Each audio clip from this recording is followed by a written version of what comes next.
Good morning. Thank you everybody for joining us today, everyone that registered. We're happy to have you here today. We want to say a quick welcome. This is our 6th business broadcast. We've been doing these calls as a resource to provide information to our businesses and just get them some important information they need. We know the COVID pandemic affected a lot of our business community and a lot of resources came available. And we want to make sure that we're getting those in front of our business community, letting them know that we are here to help get through this time and hopefully come out a bigger and better Bowman County after we see this through. So we are in a different phase of the COVID effect. There's still so much for businesses to process. So we do, again, encourage you to reach out to us or any of your other resources at any time to navigate the programs, regulations, or just general business needs. We're always available to answer questions. Just a quick disclaimer, I won't read through this, but please be aware that this information is changing all the time. The program that we're going to discuss today is brand new. The information we'll be presenting is directly from the Department of Commerce website, but just a note, and they are noting this as well, that this information could change as we progress and as things change. Just like the SBA programs or any of the other programs, things changed very quickly. We did our best to get the information out to our business community, but please be mindful that the information you're looking at is always the most current and accurate information. So the purpose of today's call is to actually discuss the North Dakota Economic Resiliency Grant program that just rolled out. We've been sending out emails in regards to this. There was a press release that came out. They are not anticipating that full details on this will be available till the end of the month. But we want our business community to start thinking about it, start brainstorming. If you've spent money already, make sure that you're getting those expenses together, things like that. So that is the purpose of today's call, and we want you to start thinking about it. Just a reminder, we will be doing these broadcasts for the foreseeable future on the second Tuesday of every month at 11 a.m. Mountain Standard Time, bringing you more resources.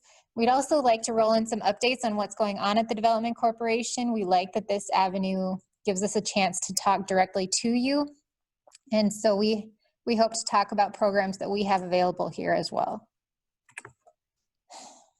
Another note, make sure that if you have a question, you send it to the chat marked Ask Us a Question. You can also email us at businesshelp@bowmannd.com. We are checking that email every day, and the questions as they come in are being given to the staff member that is best able to answer them or find you that resource. So please make sure that you use that if you have a question, or just call the office. That's always a quick way to get a hold of us. Let us know your questions and we're happy to help. So we will also be recording today's call. We put it out on YouTube and Facebook and make it available at a later time. I know a lot of our businesses access it that way. We email out the recording, and a lot of people this time frame doesn't work for them, but they find the information useful later. On today's call, I am Taryn Dorr. I am the Director of Economic Development here for Bowman County, and we have Laura Weber. She also works for the Bowman County Development Corporation as our Business Growth Coordinator. So thank you, Laura. Good morning. Today's agenda, I expect today's call to be rather brief. We don't have a lot of details available at this time, but we will be giving a quick overview of the grant. We'll be talking about some help options for you and then taking some questions at the end.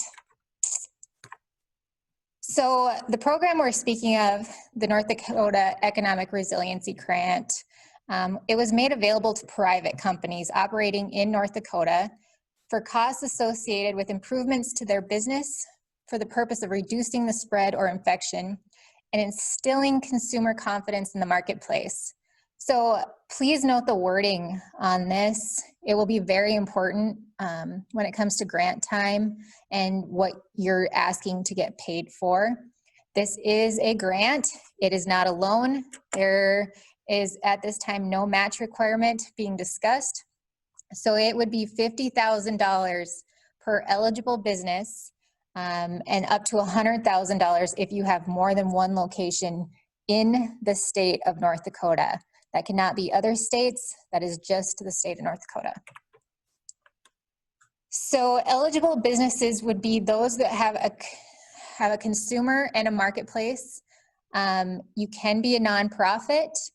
501c3s and 501c6s are included in that. Tribal companies are also included. So with the federal programs that rolled out, 501c6s were generally not able to apply. In this instance, they are. So please, if you are that type of business, be thinking about this grant because it does apply to you. The grantee, again, must be physically located in North Dakota. They have to demonstrate that they were financially viable prior to the coronavirus pandemic. If your business was not doing well prior to the pandemic, not financially viable, you would not qualify. So you will have to show proof of that upon application. You also must demonstrate that COVID negatively impacted your business financially. So those will be some things that'll be key when it comes to applying for this grant. You have to demonstrate how this will improve your facility. Example, purchase using grant proceeds will improve your business conditions from a health and welfare or consumer confidence perspective. You have to be in good standing with the North Dakota Secretary of State or Tribal Business License Authority. And it also includes expenses back to March 27th of this year, and you can use the money on or prior to December 29th of this year.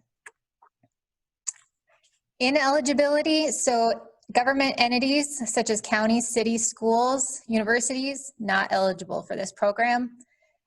There are some exceptions to this, would be government-owned public-facing facilities. So some cities I know own a liquor store, or other communities you see some of those types of things. So those things would actually be qualified. Businesses who can relocate their employees to remote or home-based will be ineligible. It is important to note that you have to have a physical brick and mortar business location. If you're operating out of a residential home, you would not qualify, but there are a couple exceptions. Say a child care facility would be an exception to that rule. Eligible expenses. So these are some samples. By no means is this everything. Each business is very different. So I don't believe the Department of Commerce is able to capture everything in this. So get creative. They will be evaluating these on a case-by-case basis.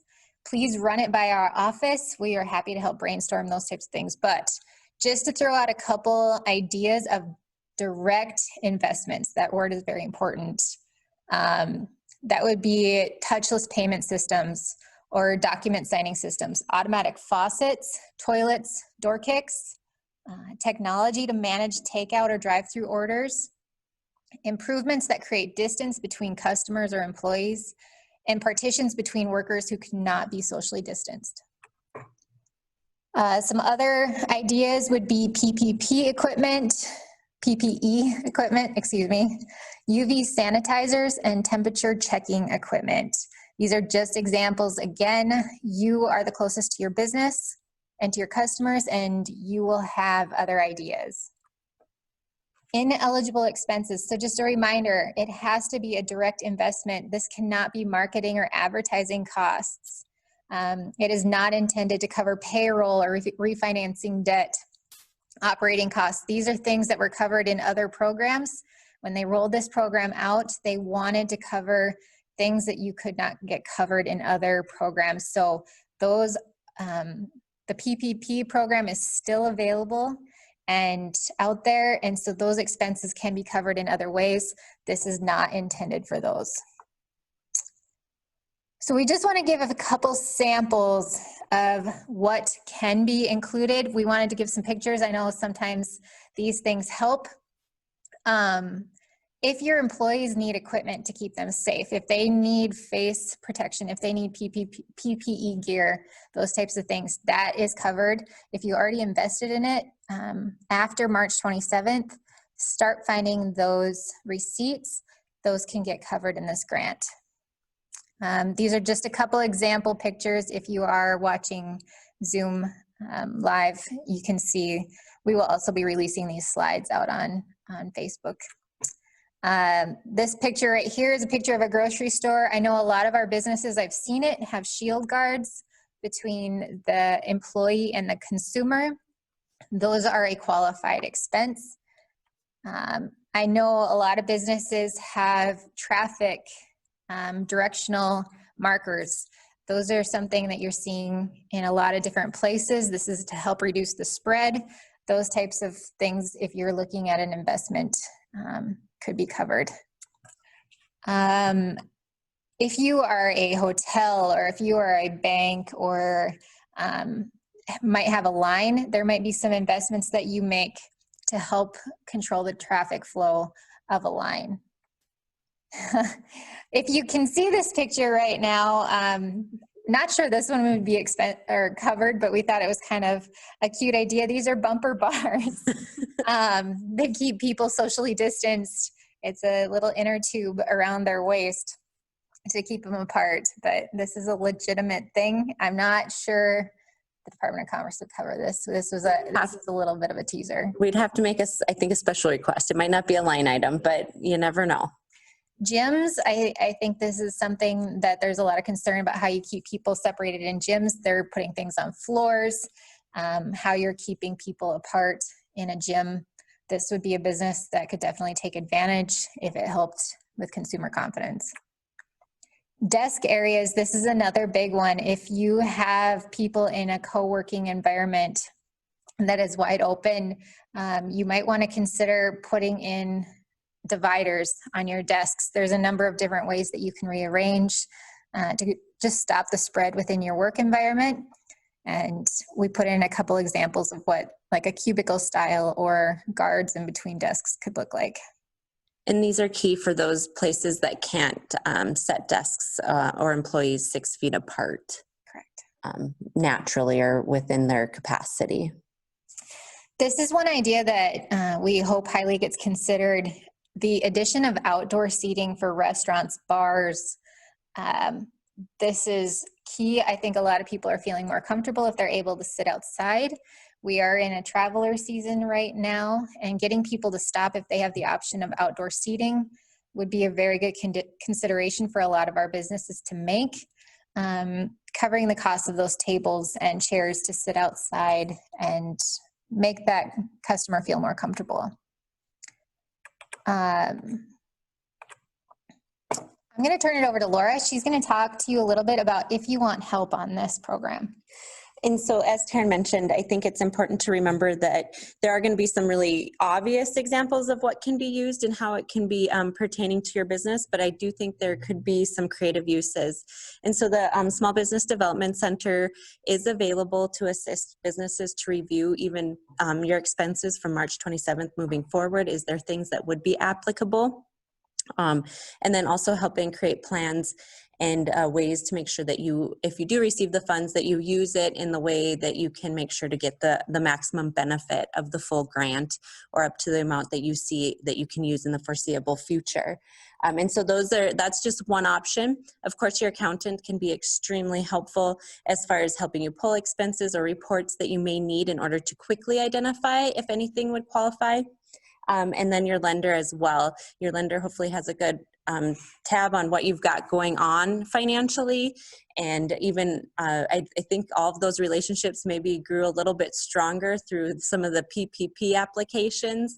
And so you may have had some in-depth discussions with your lender as well, and they might have some additional information or ideas that they could share. And also help you see how that can help your cash flow or things of that nature. I think the other things that are really important to think about now, as we know, the application portal is slated to open on July 31st as of right now. It could change. Last week, it changed within moments before their call. And so I do think, but we have time then to kind of build up and be prepared to create those applications. And so as of right now, what you could be doing, like I said, is pulling those expenses from March 27th forward. Identifying if there is potential eligibility, marking those and then rounding up the receipts, invoices, anything to prove that that was an expense, bank statements, to have those ready and able to be submitted as soon as the application does open.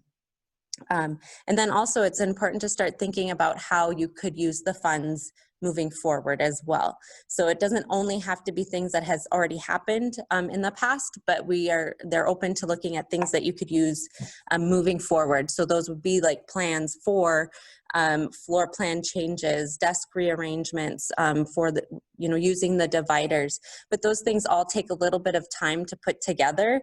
And so there's no harm in starting to build that idea of how you could use up to $50,000 in your business to make sure that you're building consumer confidence and keeping your employees safe as well. I think that's another key element of this grant is you want confident employees too when they return to the workplace. So building the workforce and helping them feel safe is another way to access these grant funds. But so finding those plans to use the funds, getting your estimates or bids if necessary. You don't have to collect multiple bids, but you do need at least an estimate of what that project will cost you. And from a professional, if it is professional services, if it's supplies, wherever your general supply company is out of, you will need those estimates available when you apply. Also thinking about, if at all humanly possible, to shop locally when you're making these plans. A lot of different vendors here in the area or services are available to help make sure that these things can be brought to fruition. And so making sure to keep that in the back of your mind as you're putting together your plans. Who can you use locally? What supplies can you get locally? Even through some of our larger retailers, sometimes if you make a special request, they can access it quicker than if you were to try to do that on your own. And so keep that in mind as well. And then collecting visuals. Visuals are always a great way to help tell the story that you're trying to put forward. So when you're writing a grant application, if there's examples, it doesn't have to be exactly what you're going to do, but something similar so that they have that visual that can help carry the idea of how you plan to use this money. Anything else on that side, Taryn? No, and I just want to reiterate what Laura said. There is a very fast turnaround on this, extremely fast. Once you apply and are approved, you have 45 days. So if you are looking at anything contractor related or purchase related, it would be not a bad idea to start now. I also think, keep in mind, we have seen an uptick in business and people getting back to somewhat of a state of normal that we used to be used to, at least in our rural region. But there is always the chance that this comes back and businesses have to look at another shutdown, or consumer confidence might dip again if there was another outbreak. So really think about that future impact on your business and how you can address that now that these funds are available. We are going to be in a changed normal. And as much as myself and those around us, we're ready to get back to the normal that we knew, there is a chance that it could hit again. So please, as a business, think about, if that was to happen, how your business would need to adapt again in the future, and look at these funds as a way to make that investment now, instead of being reactive in the future. It's a precaution that I think it's important for all of us to take at this time. Absolutely. Building resiliency within your business. That is a big word now. We always have buzzwords, of course, out there, and resiliency is one of those. So if an outbreak does happen, or additional, regulations or guidelines are put back in place, how maybe can we be prepared to not stop commerce as much as possible in the future? If you're a hair salon and you have to stop again someday in the future to make these investments in your business because it doesn't go away, make them now. Do something now that can allow you to stay in business if the time comes. So we hope it doesn't. Definitely. It was definitely a struggle for some of our businesses to stay on their feet, and we don't want to see that happen again. So we want to educate people about this fund. I wish we had more answers today. And Please expect to hear from us more as this comes, as more details come about. We will be sure to have this in front of our businesses, but work with us on getting your information together, on developing ideas. We'd love to see Bowman County take advantage of this as much as possible. Yeah. I do think, oh gosh, now I lost it. Sure. Well, Laura, thanks for that. We do have a couple questions that came in that I'll take a quick second to answer. There is an FAQ out there on the Department of Commerce resources page, but someone asked, how about if I lease my business space? That is yes, applicable. Yes, it is. Most leases will cover whether or not improvements and changes can be made. Please reference your lease, but yes, rented space is qualified. Do air purifying systems count? As of now, they are expecting UV lighting in HVAC and similar things to count. Yes. As of now, they are anticipating that will count.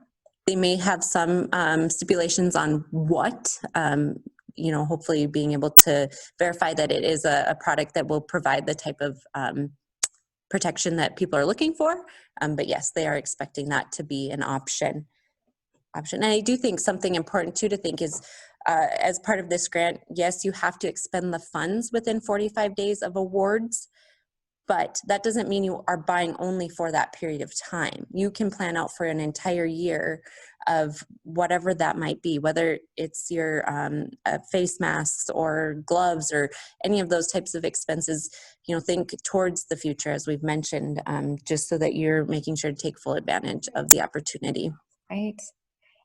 Just a couple other comments. Salons and massage therapists, they can backdate disposable covers, masks, disinfectants if they were not previously used in your business. And if money remains available, I know this is the first round on this grant. If money is available, they will do a second and third round. But that, again, that is if money is available. So, yeah. Two other just really quick kind of administration things on the side of the grant. And again, hopefully this will kind of help you understand. But if you are the contact for the grant, just make sure that you are looking for emails after you submit from the Department of Commerce. If they have any questions, they'll be contacting you via email more than likely. So be looking for that. And so that'll be the contact on there. So be sure that you have a current email address that you check often. Correct. Other than that, I want to remind you that we are a free resource to our business community. It is why we are here. We receive funds from the Small Business Development Center, and that organization specifically has outlined this as a target area of how they want to help our business community. So please remember, we are a free resource to our business community. No question isn't worth asking if you need help. We don't want our business community to get frustrated or overwhelmed by the programs and paperwork, and we are here to help reduce some of that frustration and get you through those things to make sure that you are set up the best possible. So with that, please go to the Department of Commerce website. They will have the latest updates there. I know I checked it yesterday and things were new. So it's rolling out all the time. And we will have another business broadcast on August 11th, 11 a.m. And we thank you guys for joining us today. Thank you. Have a great day.